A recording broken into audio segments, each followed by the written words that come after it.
Good evening. Before we start, some of you may be new to the chapel, so I just want to let you know that the door that most of you came in would be an emergency exit, as well as the door in here from the reading room, should we have to evacuate quickly.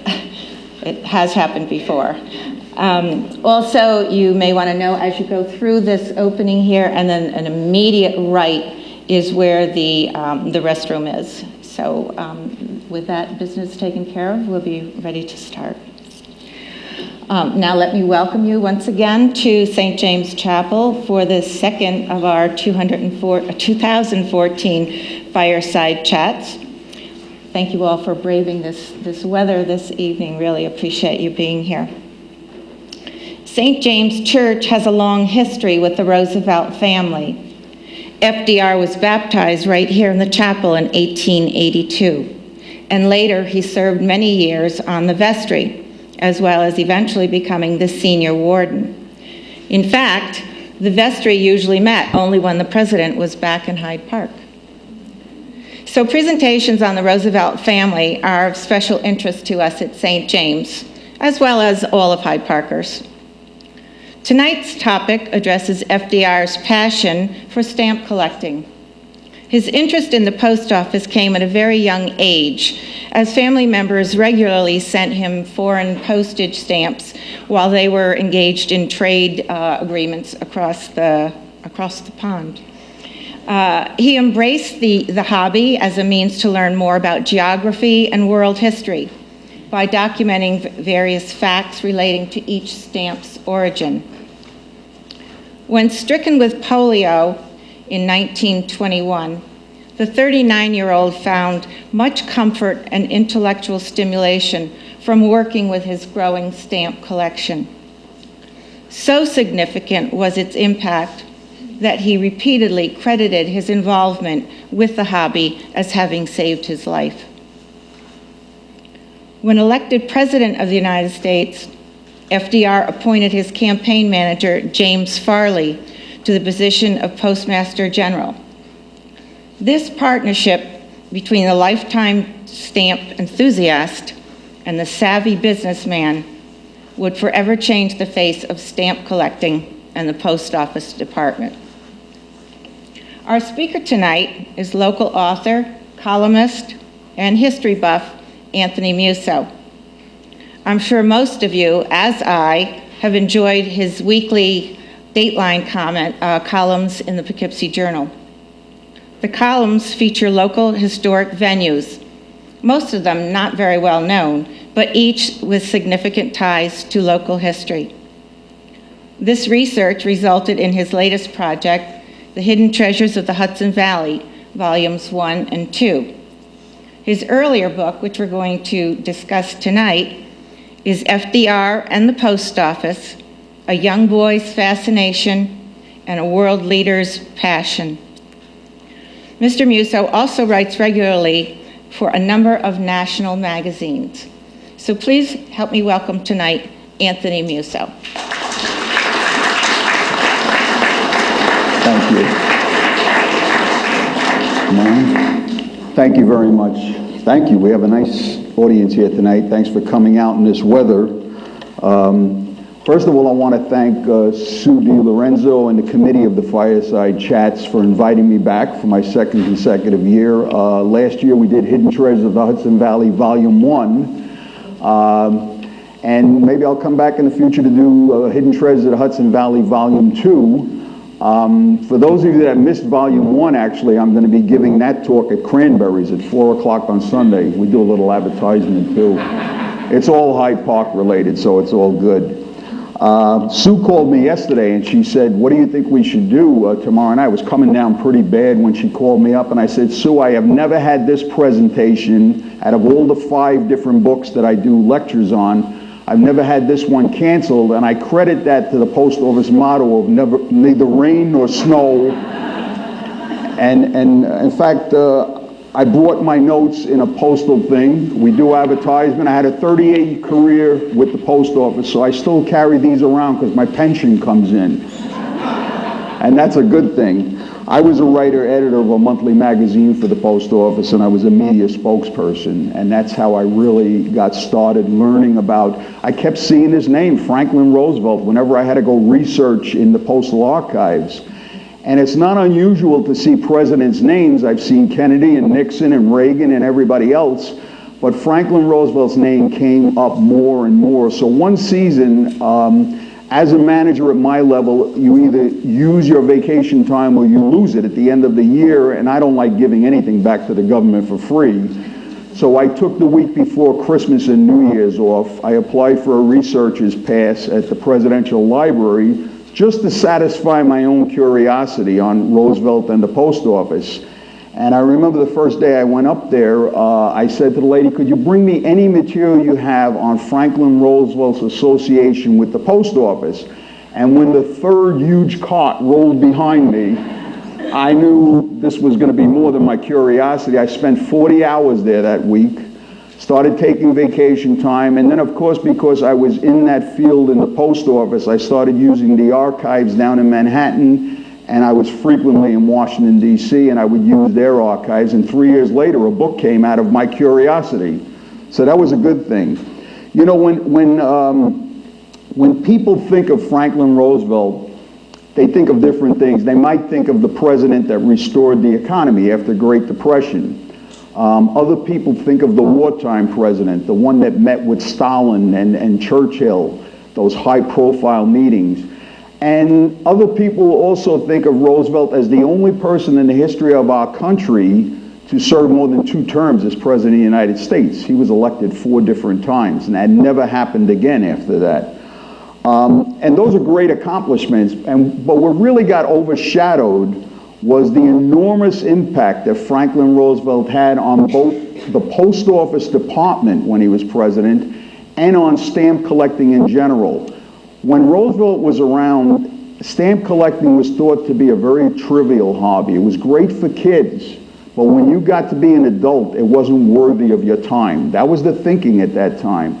Well, Roosevelt changed all of that, not by lecturing about it, but just by his open enthusiasm about his own stamp collection. And I'm going to give you some examples of that later. He also elevated the post office's focus as to the benefits of stamp collectors coming into the post office. I'll give you a fast example. If I'm online as a stamp collector and you're in front of me, you go to the window and buy a 49-cent stamp. And you put it on an envelope and drop it in the chute, and the post office has to take it and sort it, send it to Stewart Airport, maybe fly it across the country to California, and then another clerk takes it and resorts it, and a carrier delivers it. That's a lot of labor for 49 cents. And now I come to the window and I buy the same 49-cent stamp, and I'm a collector, and I go home, put it in an album, and shut the drawer. It's 100% profit. The post office makes 100% because they don't have to do anything. They just sold the stamp. And FDR was the one that convinced the post office of looking at it that way. When he became president of the United States, he took a job away from an assistant postmaster general. He insisted on reviewing and approving every stamp that came out during his 4 terms of office, and there were more than 200 stamps. And he was not a rubber stamp president. I have several examples in the book where he stopped the stamp presses at the 11th hour because he found out that something wasn't historically accurate in the artwork. And he would stop the presses and let the artist do it again. He was a stickler for historic accuracy. He also designed several stamps, and we're going to see one of his rough sketches tonight. And the last thing he did was his WPA project. They built federal buildings all around the country to bring people back into the workforce to recover from the Great Depression. Well, 406 of those buildings were post offices. And people might think it's a coincidence. I don't think it was a coincidence. Franklin Roosevelt loved the post office, and he wanted to do what he had to do. Now, to see how Roosevelt got involved in stamp collecting, you have to go back to his mother, Sarah. Sarah Delano grew up in Algonac, an estate down in the Balmville district of Newburgh. And she was very close with her father, Warren. And when she was very young, 5 or 6, Warren had to go to the Far East. He was a businessman. He had to go on an extended trip, and she was very distressed. And so what Warren Delano thought he would do is he would come up with something to have a connection with his daughter. And he started sending her stamps on a regular basis. And she was satisfied with that. It was kind of a connection to her dad, and she started a little stamp collection. As she grew older, she continued to add to the collection. But remember what I just told you about not being worthy of an adult's time. So when she turned 18, she turned the whole collection over to her younger brother, Frederick. And she went on with adult activities. Sarah married James Roosevelt, who was much, much older than her. In fact, they had one child, Franklin, and when Franklin was born, James was old enough to have been his grandfather rather than his father, but that didn't dissuade him from teaching Franklin Roosevelt how to horseback ride on the estate, how to sail on the Hudson River, and when he was 8 years old, his mother and father introduced him to the collection of stamp collecting, the hobby of stamp collecting. I was pretty amazed that at 8 years old, but I'm looking at all these documents at the Presidential Library. At 8 years old, Franklin Roosevelt had an intense history in geography and history. He had an intense interest in those functions. Are there any stamp collectors in the house? Okay, stamp collectors normally have an album and you line the stamps up in the album. Franklin Roosevelt put one stamp on a page. He was more interested in why the person, place, or event pictured on the stamp was honored with a postage stamp, because it is an honor. I can tell you in my lifetime you'll never see this face on a postage stamp. It's something special. You have to do something special. And he was very inquisitive. He wanted to know. And so what he did was he would study the person, place, or event on the stamp, put the one stamp in the album, and fill the page with notes. So it was kind of like a learning experience for him. And that's what he did for the rest of his life. He got so good at this that his uncle Frederick, when Franklin was 12 years old, gave him his whole stamp collection, which of course was Sarah's too. So at 12, Franklin had a massive stamp collection. Now, in the research, I couldn't find anything from his years in high school, but certainly from the time he went to college until 1 hour before he died in Warm Spring, Georgia in 1945, he worked on his stamp collection for 1 hour a day, usually at nighttime before he went to bed. Especially as president, he said it was a great way to unwind from the day, and he felt it was very mentally stimulating to do that. But he had a portion of his stamp collection wherever he went. When he was governor of New York, he had it up in Albany. When he was in the White House, he certainly had it in the White House, but he also had a portion of his collection in Warm Springs, Georgia. He brought a portion of his stamp collection to the famous war conferences with Churchill and Stalin, and he would work on it for about an hour at night. And that's all documented. And he just felt it was a great way to learn, and it was a great way to unwind from the stresses of the day. Now, when he was appointed Assistant Secretary of the Navy during World War I, he was sent to Santo Domingo and to Haiti. And FDR being FDR, he embraced their stamps right away and started buying up the whole collection of any stamps he can get from those countries. In 1921, the family was up in Campobello in New Brunswick, Canada, vacationing, and FDR fell very ill. He was misdiagnosed as having a bad flu, and then the proper diagnosis was infantile paralysis, and he was confined to a wheelchair. Now, a young man who already started his political career here in Dutchess County, he was holding local positions, he had a great education, he was a man of means. This could have been very devastating for him. It could have really got him to the point of pity and just shutting down. And that's what Sue was talking about. He credited in 4 different occasions I saw in his handwriting, he credited stamp collecting with saving his life during that period, because it gave him the motivation to get out of bed, get in his wheelchair. He would wheel over to a table in Springwood at his estate and pour over his collection for 10 hours a day. And he just enjoyed the mental stimulation of the whole process. Well, obviously something went right, because in 1928 he decided to run for governor. He won the election, and he brought up, I had a little humorous story of when he was governor. But I credit when he became governor of New York as the time that stamp collecting in people's minds started turning the page to being accepted by adults, because now you had a man that was, very powerful. The governor of New York is a big position in this country. And they knew he was a man of means, a very intelligent man, and he was openly talking about his stamp collection all the time, and suddenly it was acceptable for two people to be at a cocktail party in Manhattan talking about their latest stamp acquisition. If Governor Roosevelt could do it, we certainly can do it. The humorous story that I had of him as governor was I read a couple of notes where on a particularly boring telephone conversation while he was governor, he would hold the phone with his left hand, open his right drawer of his desk, and take out his stamps and start working on them to get through the boring conversation. While he was governor, he accepted honorary memberships in the Masonic Stamp Club, the Washington Philatelic Society, the Fort Orange Stamp Club of Albany, and the Empire State Philatelic Association. In 1931, he became a lifetime member of the most prestigious stamp collecting organization in the world, the American Philatelic Society. Now, the early 30s, he had decided he wanted to make a run for president. And what he did was he got another young politician, very savvy man, very, very wise man, James Aloysius Farley, lived in Grassy Point down in Rockland County, and he took him on as his campaign manager for president. And when Farley came on board, he knew that Roosevelt was building this connection with everyday people like you and me through his stamp collection. So what he did was he designed these envelopes. And the envelope says, a stamp collector for president, the stamp of approval, Franklin D. Roosevelt, member of the American Philatelic Society. They would put a regular stamp up in the corner there, and every single piece of campaign literature went out in these envelopes all over the country.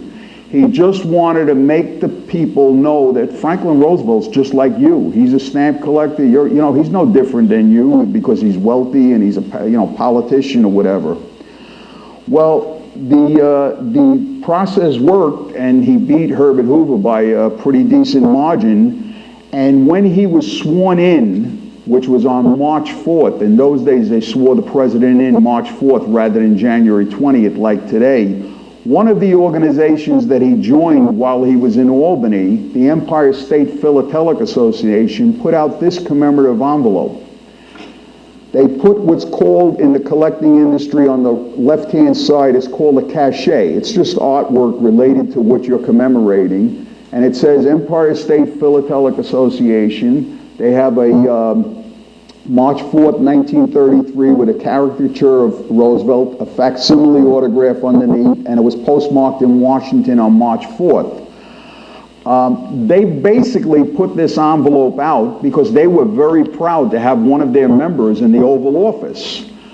What really happened with this was it turned into another whole segment of stamp collecting, because you can get Inauguration Day covers, they call them today, from Roosevelt's time right down to Obama and everyone in between. When the president is sworn in, there are various commercial companies now that put these out as Inauguration Day covers. And there's a whole different segment of stamp collectors that just collect these. You know how like some stamp collectors collect one stamp, others will collect a block of 4, some will collect sheets. This is another segment of the hobby, and it just started by people that wanted to honor Roosevelt for being their member. Very interesting. Now, his first day in the Oval Office, I would have loved to have been there, because he found out that his predecessor, Herbert Hoover, had put a policy in place that I can only imagine FDR had a smile on from ear to ear. Hoover was also a stamp collector, but not nearly on the level as Roosevelt. And so what Hoover did was he made a deal with the Department of State, the Secretary of State, that all envelopes like this that were received by the Secretary of State, once the contents were taken out, the envelopes would be sent to the Oval Office so the president could see if he needed the stamps for his collection. Now it gets better than that. because I read a letter in Franklin Roosevelt's handwriting from the President of the United States on White House stationery to the Secretary of State, and I said, wow, this must have fell in this box by accident, but I got to read, this is great, a President to a Secretary of State, handwritten.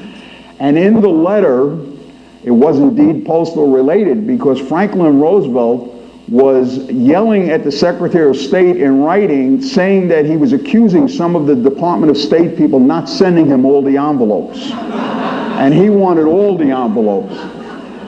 Now, what would happen with these stamps if and by the way, this cover here and many of the illustrated pieces you're going to see today, if not all, are on display. The originals are on display on the tables here, and I welcome you to come and take a look at them. If you have any questions, I'll be at the table to answer them.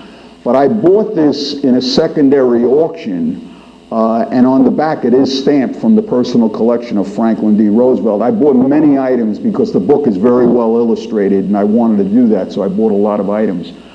But what would happen if Roosevelt didn't need these stamps? Poor Missy LeHand, his secretary, Roosevelt was receiving thousands of letters from children all over the country. Dear Mr. President, we're starting a stamp collection. And he had Missy LeHand snip off all the stamps that he wasn't going to use, put 25 in a package, and mail them with a letter to the children, with a letter from Franklin Roosevelt wishing them well in their collection. So Missy LeHand spent many hours clipping stamps. He became so well known for his stamp collection that he started receiving gifts from all around the world.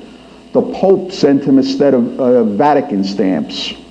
The King of Egypt and King Peter II of Yugoslavia sent Roosevelt complete sets of all their country's stamps. He got stamps from the Dalai Lama. And on one occasion, a cover flown across the Atlantic by Amelia Earhart was presented to Roosevelt from her husband. Now you might say, well, and he kept every one of them, and you might say, well, of course he kept every one of them. Those are all famous people. But folks like you and I were sending him things all the time, and trust me, he did not throw anything out. He embraced everything, and he appreciated everything. I want to show you a couple of examples. This is a cover. If you look at the postmark, it came out on April 30th, 1933. So Roosevelt was only in office 1 month. And this isn't the President's Day that we know today in February, for Lincoln and Washington. This is President's Day that existed in April of 33 and never existed again. It was organized by the Hearst newspapers and the Pittsburgh Telegraph. They put out a commemorative envelope calling it President's Day with Roosevelt's picture. I believe personally that they did this just to honor the president, just to honor Roosevelt, because they never had this day anymore after that. But this is the way people's minds were changing towards stamp collecting.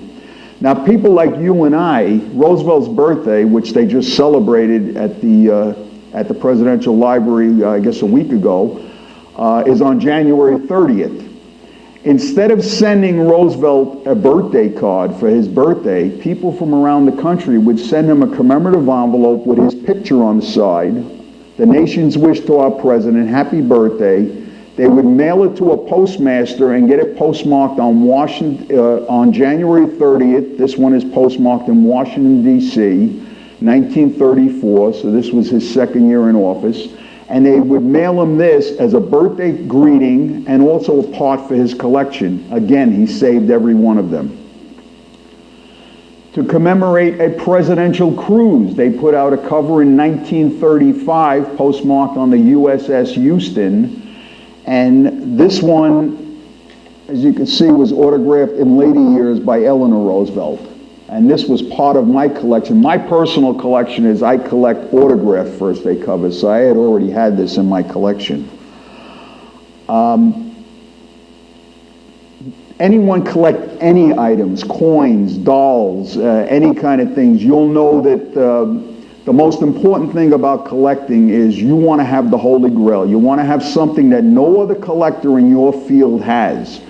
Well, one collector got very ingenious, and he wanted to send something to Roosevelt that possibly no one else thought of. And he did a lot of research, which I think FDR really appreciated, and he found 3 towns or cities in one state. He sent the envelopes to those 3 postmasters, asked for the January 30th postmark, and when he got them all back, he sent a set of 3 envelopes to Franklin Roosevelt as a birthday greeting, and they were postmarked in Franklin, Minnesota, Delano, Minnesota, and Roosevelt, Minnesota. I can guarantee you Roosevelt loved this. Even during the war, I mean, this was unheard of. Think about this now, that 20 years before it was unacceptable for adults to waste their time with stamp collecting. Even during the war, they were putting envelopes out. These are called patriotic covers, and here's one with a caricature of FDR talking to Churchill. The caption reads, "Did I ever show you my stamps, Winnie?" And the 3 stamps you're looking at up there are 3 pictures of a big booth stamping out Hirohito, Mussolini, and Hitler, postmarked in 1943. Another one is called the Allied victory cover, and this was a very common cover during World War II. They would put it out for the Allied forces. And then I also put in one that I was involved in during my own career. This one came out while I was working in the post office, and it was a set that was put out on the 50th anniversary of World War II. And I put it in this presentation just to show you he's still very much part of stamps and stamp collecting, and he's prominently featured on these.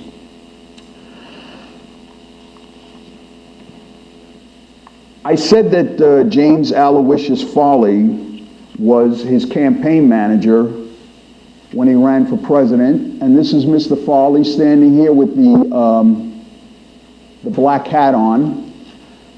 And obviously, if you're a campaign manager of a successful candidate, there's a good chance you're going to get a nice position in the administration. I believe that James Farley got the plum of the Roosevelt administration. He was appointed Postmaster General, which at that time was a cabinet position.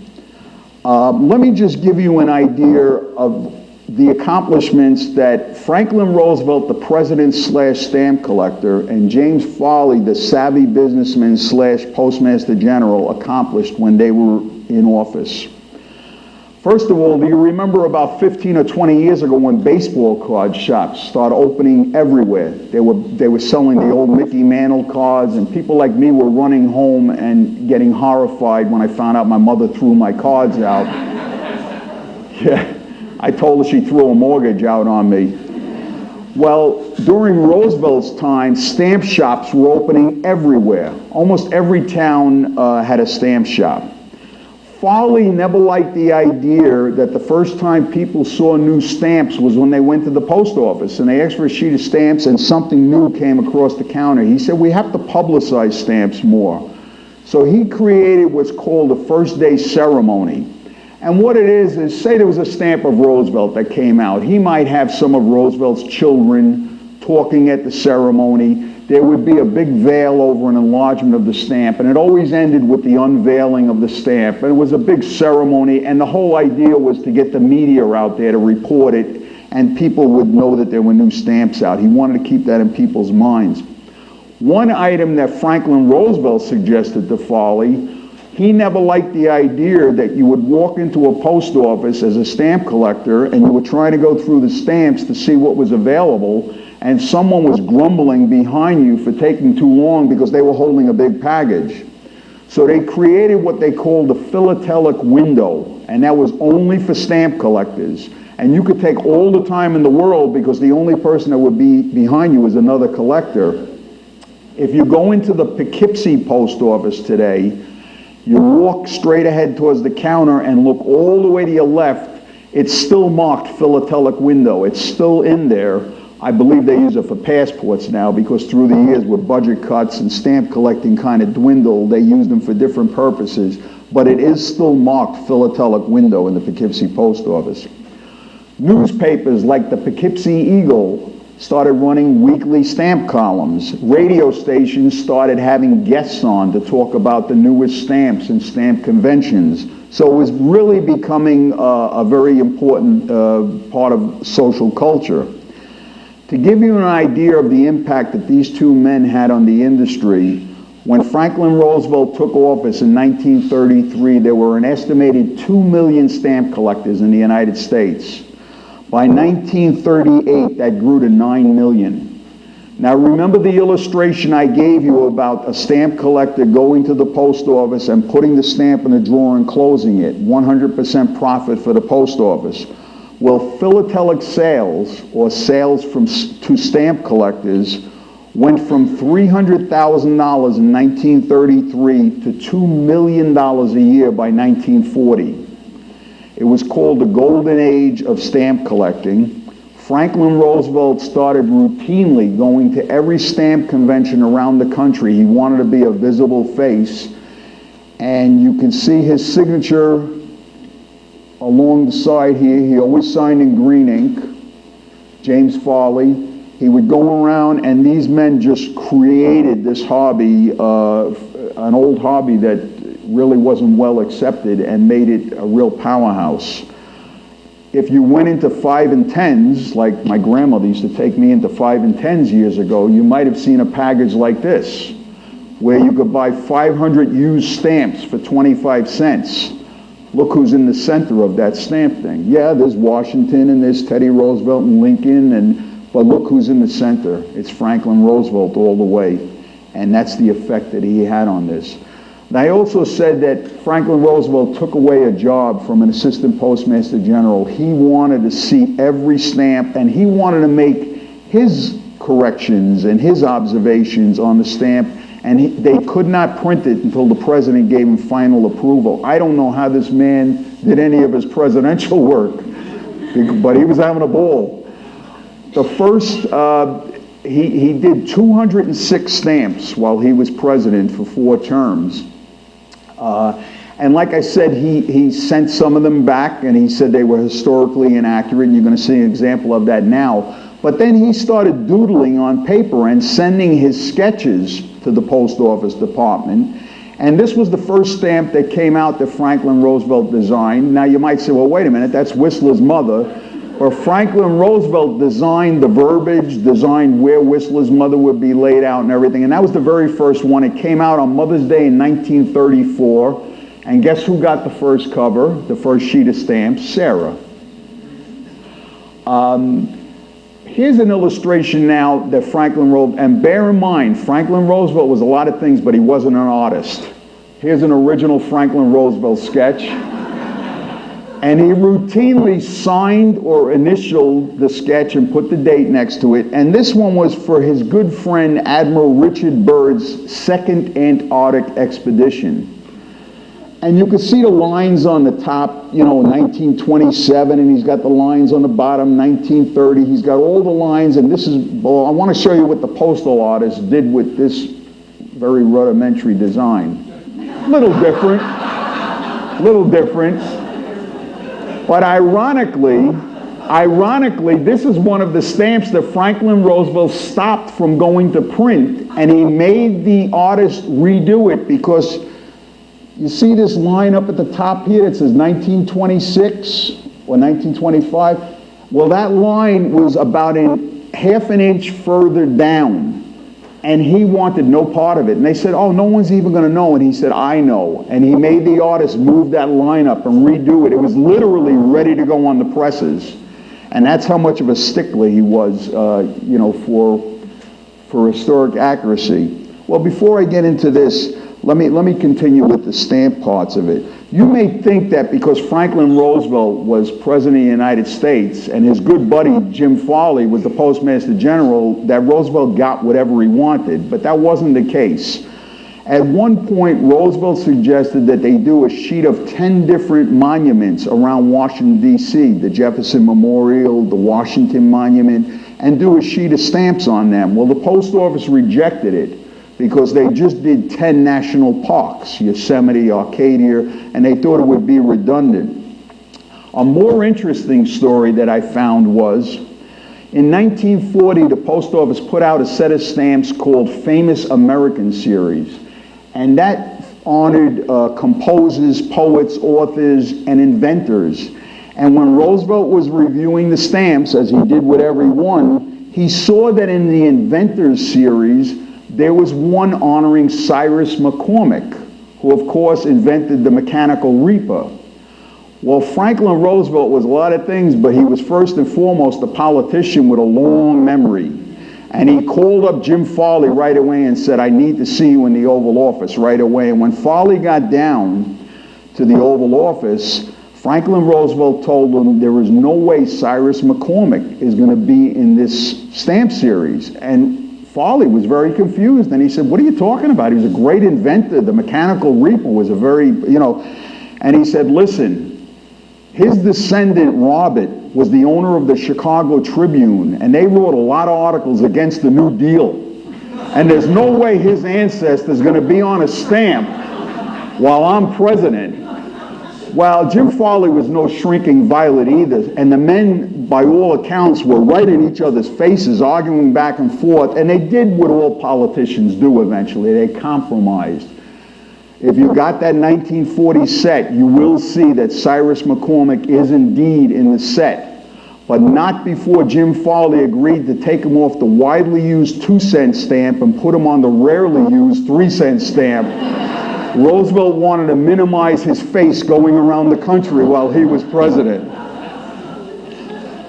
Now, one of the most aggressive projects that Franklin Roosevelt had was the Work Projects Administration. My Brooklyn is getting confused with my normal talking. The idea was he felt that government should provide temporary work for people until they got back on their feet. And the way it worked is, if Hyde Park wanted a federal building, the local funds would pay for the material and the equipment. The federal government would pay the salaries of the workers, and that's the way it worked. In 1933, FDR approved allotments in the amount of $43 million to construct federal buildings, among them 406 post offices. Now understand that a lot of the 406 were like the Poughkeepsie Post Office, not like the Hyde Park, but like the Poughkeepsie Post Office has a second floor. And on the second floor, even though it was the Poughkeepsie Post Office, you had the Department of Agriculture up there, you had congressmen's offices up there. So they were multiple purpose, a lot of the larger ones, especially the one I worked in down in Manhattan. Now, we were blessed in Dutchess County because Franklin Roosevelt was our neighbor. No other county in the entire country had 5 WPA post offices. Dutchess did.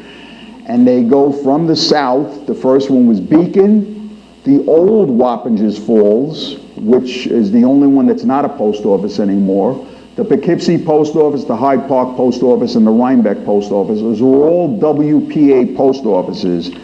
And I call them the 5 jewels of Dutchess County. And I want to go through, just give you some brief stories about each of them. The first one to go up happened in Beacon. And this is a 1-story Dutch colonial design. What's unique about this building as compared to the other 4 in Dutchess County is that Roosevelt got an idea after this building went up.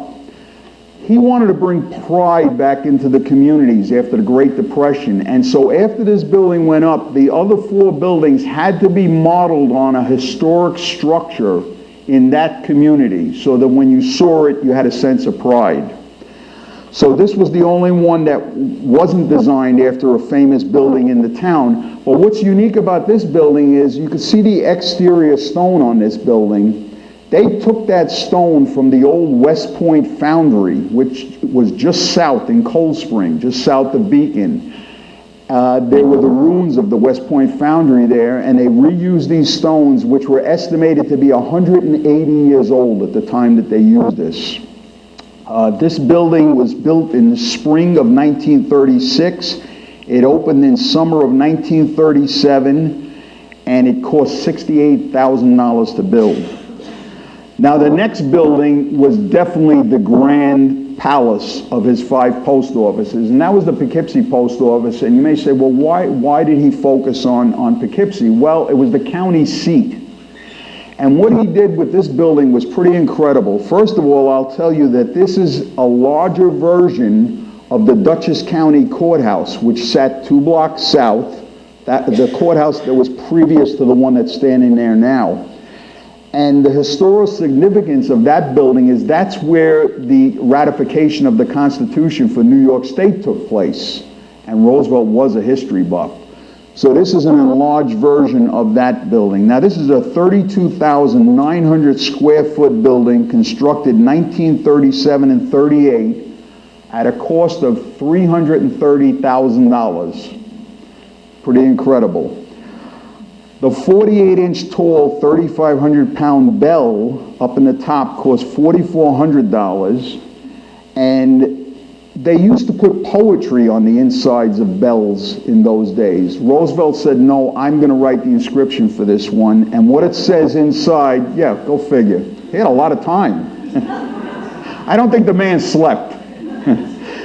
What it says inside the bell is ring in perpetuation of American freedom. Now, because of my connections with the post office, I was able to get up in the cupola and get under it and look at it with a flashlight, and it's still in there. It's very faded, but it is in there. FDR personally laid the cornerstone of this building in October 1937. I have a picture of him at the ceremony in this other room. His mother Sarah sitting right behind him. It opened for business on December 5th, 1938. The postmaster at that time was the grandfather of a close friend of mine who lives in Pleasant Valley. The postmaster's name was Charles Lavery. I don't know if you know that name, but Charles Lavery was a very wise man. As soon as he opened the door to his new post office, he ran to the window himself, got an envelope postmarked with the first postmark, and mailed it to FDR as a present. It's called job security. The next post office that Franklin Roosevelt wanted to put up was in Rhinebeck, New York, and this is an authentic reproduction of a local house built in 1700 by Hendrick Kipp. Now, if you go down West Market in Rhinebeck, next to the Beekman Arms, you'll see a blue marker just before you get into Rhinecliff that marks where this house used to be. It burned down. It was in ruins. But Roosevelt wanted it to represent that house to the exact proportion and everything, because that is where the first sermon ever took place in Rhinebeck, and that was also the place where a lot of meetings went on for the early colonies, and he felt it was definitely worthy of that. May 1938, here comes Roosevelt again. He made them clear a lot of trees because he obviously couldn't get out of his car and walk to it. He wanted them to drive him up to the ruins of the Kipp House so that he could look at the layout and the foundation to help the architect build the building. And they did that. I can tell you this is so exact that on the far side of the building, you can't see it in this picture, there is a 10-inch round bullseye window that serves no purpose. You have to get in it through a half closet in the attic area, which of course I crawled through and got filthy just to check it out, and it is exactly like it was in the Kipp House. Like I said, it's just a storage area, it serves no purpose, but that's how detailed. He wanted an exact reproduction. This building was dedicated in 1939 by FDR and the Crown Prince and Princess of Denmark, who were visiting Hyde Park with him at the time. Now for the next post office, he went down to Wappingers Falls, and this is known today as the old Wappingers Falls post office, and the only one that is no longer serving as a post office. This was the first post office ever to be built in Wappingers Falls. Before that time, the post office was either in the postmaster's living room or it was in a general store, and you moved the can of peas and the bread out of the way and you bought your stamps. And don't laugh, we still have offices like that. I still said we. I have a fellow postal worker here, and I still have a tendency to say we still have post offices.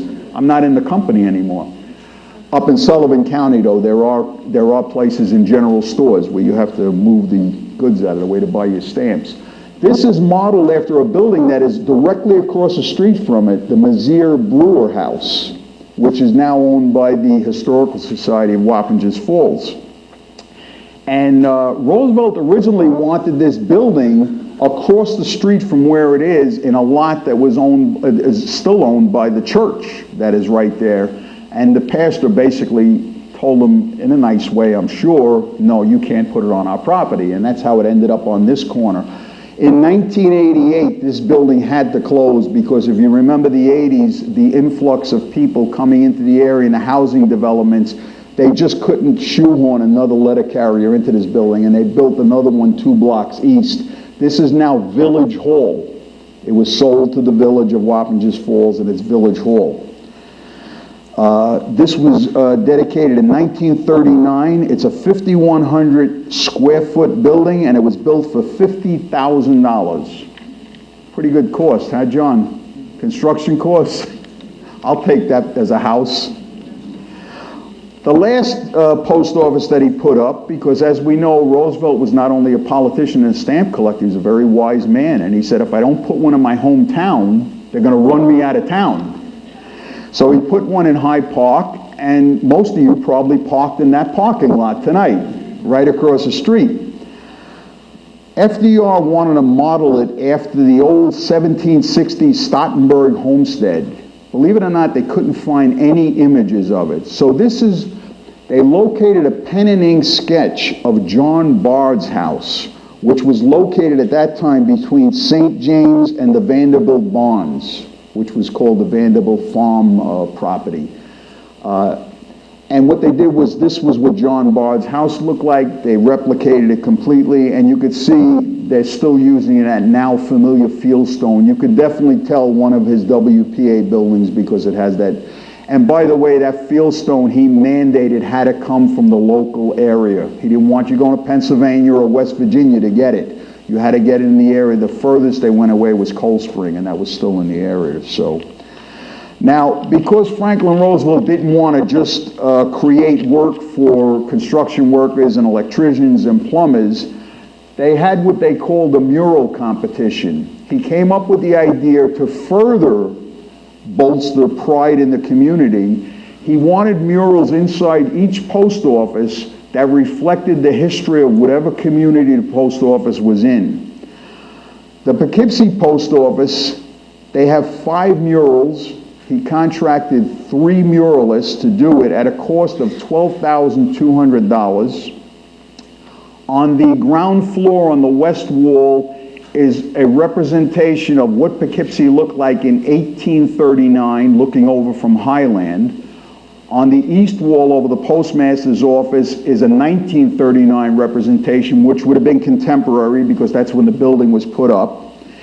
And then upstairs, Gerald Foster did 3 murals from different periods, 1600, 1700, and has anyone been in the Poughkeepsie Post Office on the second floor?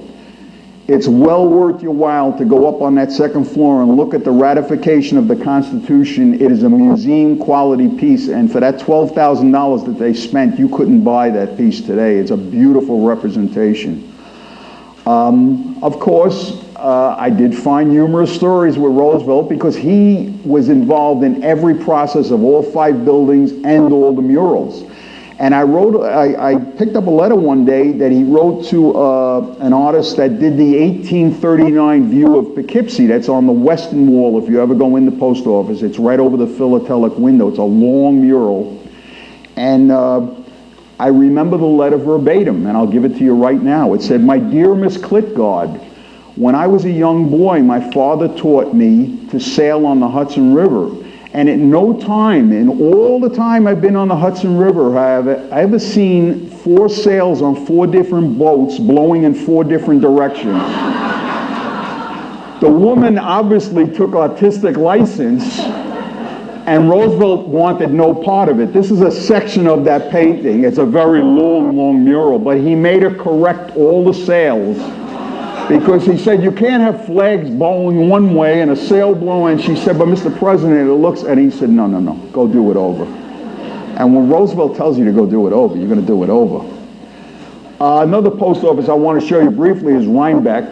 Rhinebeck, you could see on the top the panels that they put up. It's a 12-panel piece that goes around the post office. It was done by a Rhinebeck artist named Olin Dowes, who was Tracy Dowes' son. Very, very great artist. And it told the history of Rhinebeck. As you go in the front door of Rhinebeck, the history starts right over your left shoulder. And as you walk around, in the book, there is one whole chapter that guide you through every mural. And I had one or two postmaster friends of mine tell me, what's going on with your book? Because people were in there reading my book and looking at the murals. And I said, hey, listen, I'm giving you money. You know, don't worry about it. They'll buy stamps. But you go around and it's very interesting. The one that people miss all the time is when you first walk in the door, it's right over your head. And that one is of FDR dedicating the building with the Prince and Princess of Denmark. That one's right overhead, and that ends the series because that's when the building opened. I tried as much as I could. This is a beautiful lobby with the wood paneling and everything, and I tried as much as I could to get these tacky posters taken down, and I was overruled. Can't win all the battles, you have to pick them. Now, the Hyde Park Post Office, Roosevelt was so pleased with this that he brought Olin Dowers down to Hyde Park, and he had a little more room to work with, and this one across the street is a 17 panel. My particular favorite, not because of the book, is the one that's right over on your right as soon as you walk in the front door, and that is Roosevelt sitting that's the school board there. He's looking at plans for Roosevelt School in Benjamin Haviland's backyard. Doesn't Benjamin Haviland look thrilled? But anyway, he's looking at, that's the Secret Service, is the fellow right in the back of the car by the tree, and he's studying the plans in the backyard, and I just really like that rendition. Now, we're going to fast forward to April 12th, 1945. Franklin Roosevelt is in Warm Springs, Georgia. He slept late that day. They were going to have a barbecue at his retreat. He was reviewing routine paperwork from the State Department, signing papers, while an artist named Elizabeth Shomatoff was painting a portrait of him. And he was talking with his cousins. Daisy was down there, and he had some friends down there, and he was talking. His last official act as president was a telephone conversation with the Postmaster General, which, by the way, was Frank Walker.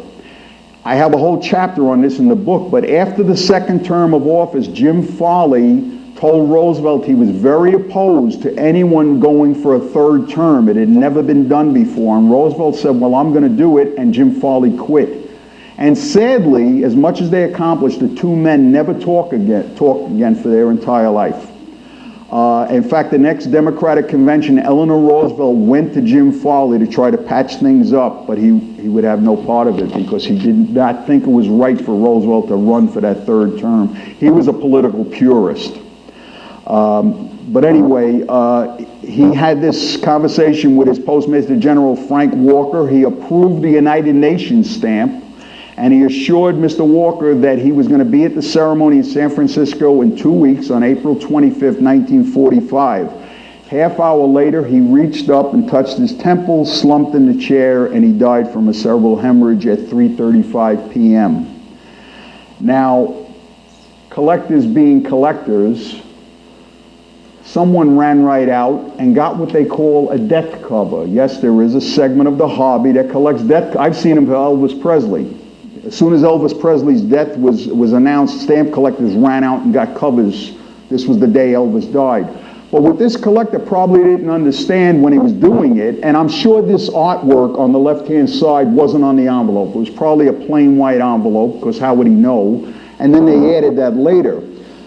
But when you think about it, this was not only a death cover for Franklin Roosevelt, it was an Inauguration Day cover for Harry Truman, because that same day he was sworn in. But something even the collector couldn't have possibly known at that time is he lived in a town in Alabama called Kennedy.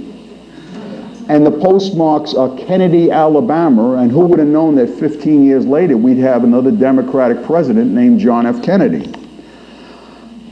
Now, this is the stamp that Franklin Roosevelt approved. This was his last act as President of the United States, and when Postmaster Walker found out that the president died, he stopped the presses, and they added Franklin Roosevelt's name underneath the date. No association to the stamp at all, but this became the first stamp, either in image or name, that honored Franklin D. Roosevelt. In the 1970s, a group of stamp collectors right here in Hyde Park founded the FDR Philatelic Society. and their goal was to collect stamps that had anything to do with Eleanor or Franklin Roosevelt. And they put out this cover on the anniversary of Franklin Roosevelt's death in 1977, and I think they did an outstanding job. What they did was, they postmarked it April 12, 1977, down in Warm Springs, Georgia.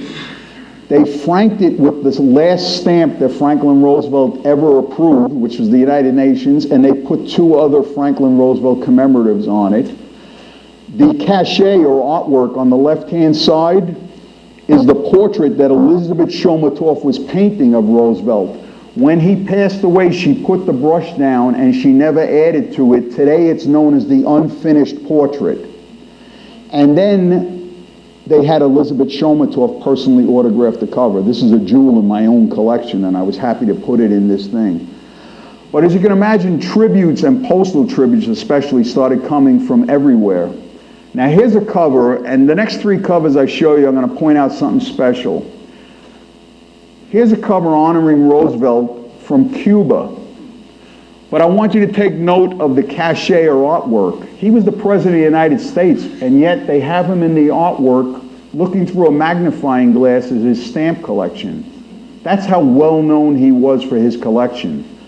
The next one is from the Philippines. Not only the artwork, but the stamp itself has Franklin Roosevelt studying his stamp collections in the stamp.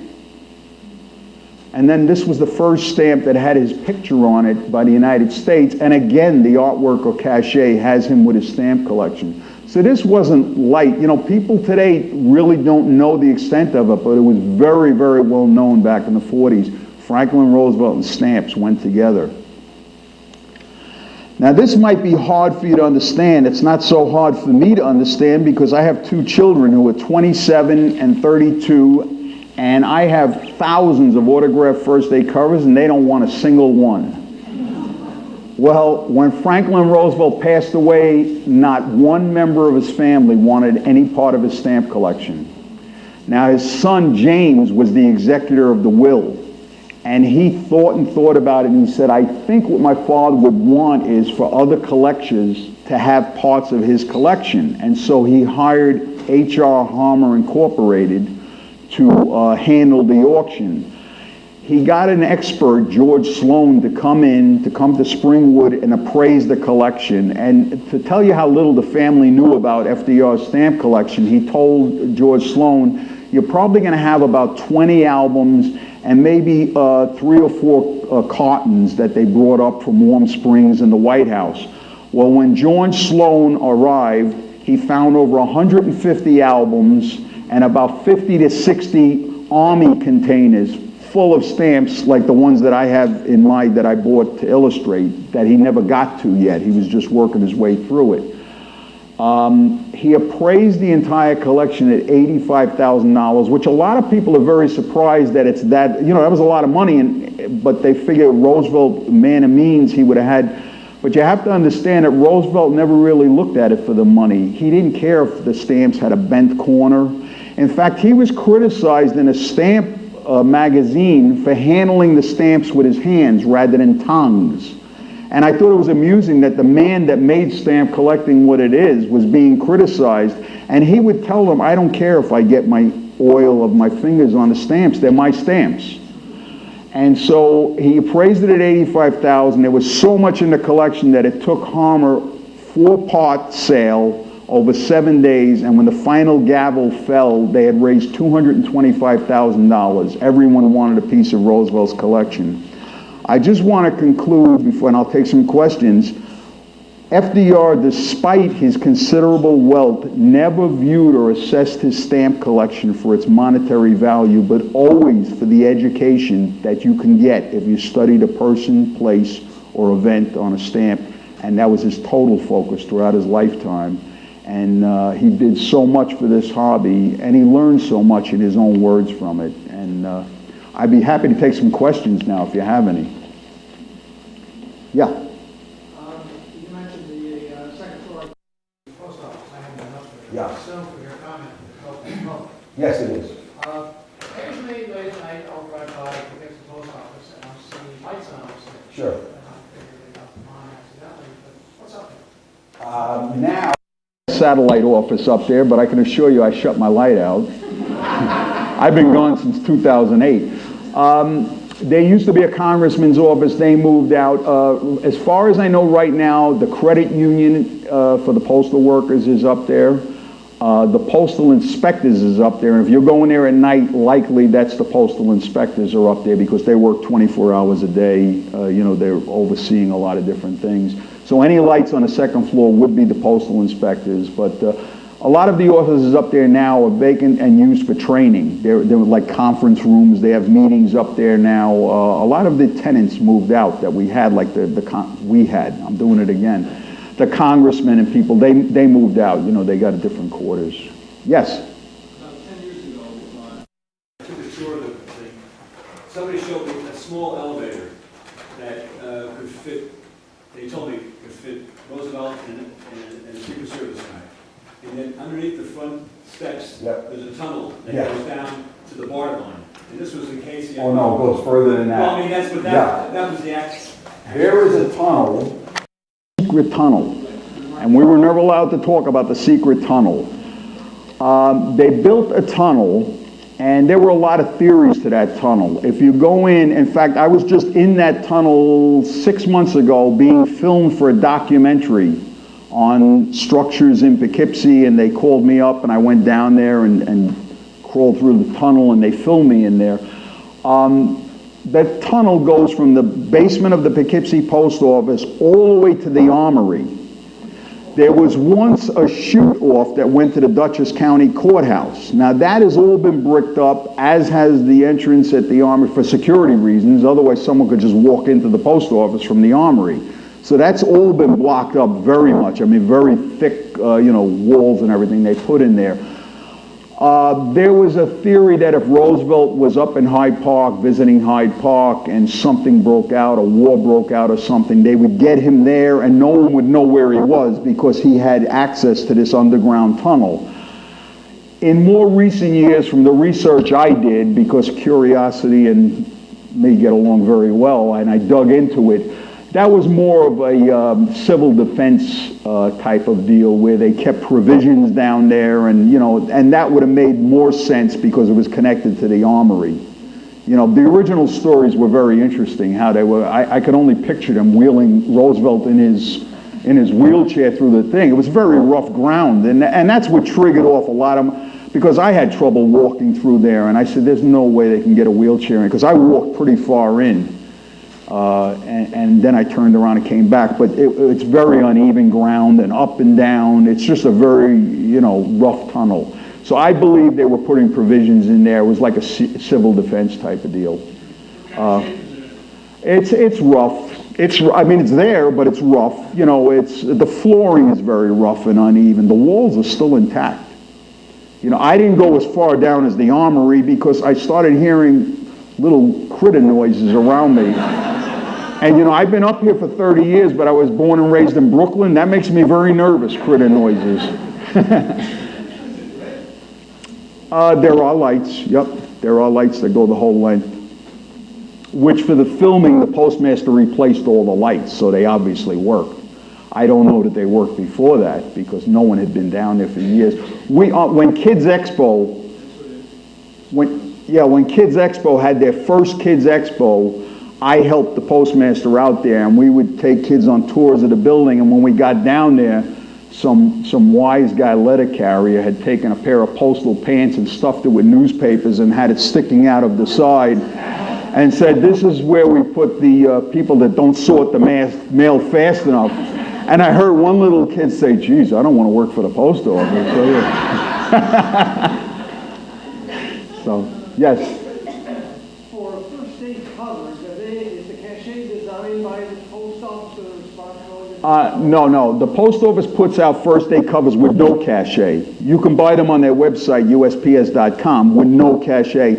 There are probably about 7 commercial vendors that put the cachets on, and they'll sell the envelopes without the stamp, and then the collectors will buy them blank, put the stamp on, and go to the ceremonies.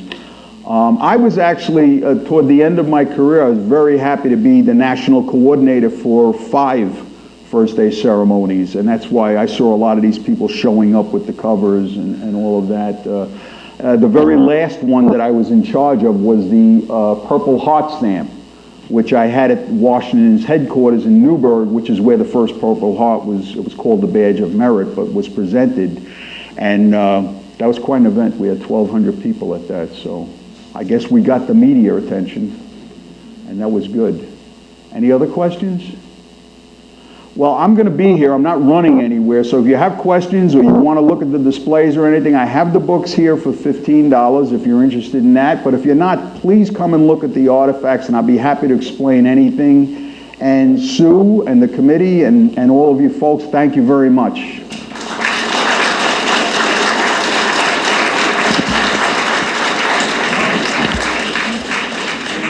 Oh, okay. I'm here. Okay. I was told not to leave. You bet.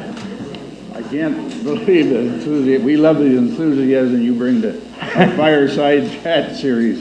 You got to come back again next year now. Promise. Very good. And I never thought stamps and post offices were so interesting as you made them out to be.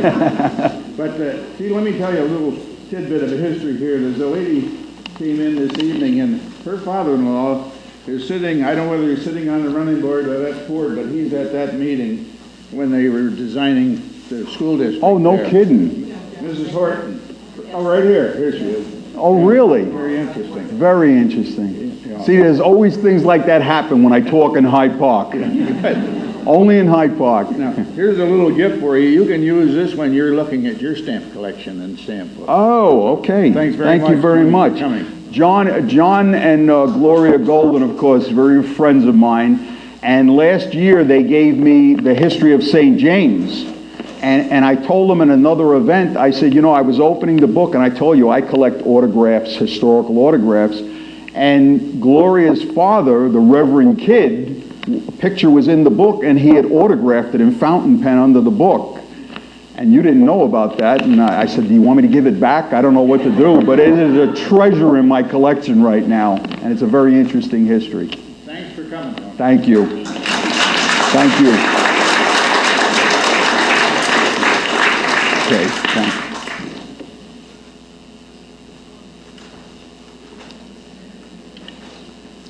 You'll notice in the flyer in your program a little information about our Hyde Park Community Garden.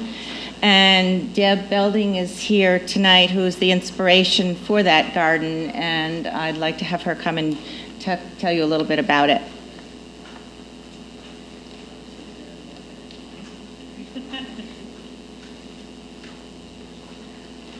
Who wants spring? I definitely want spring.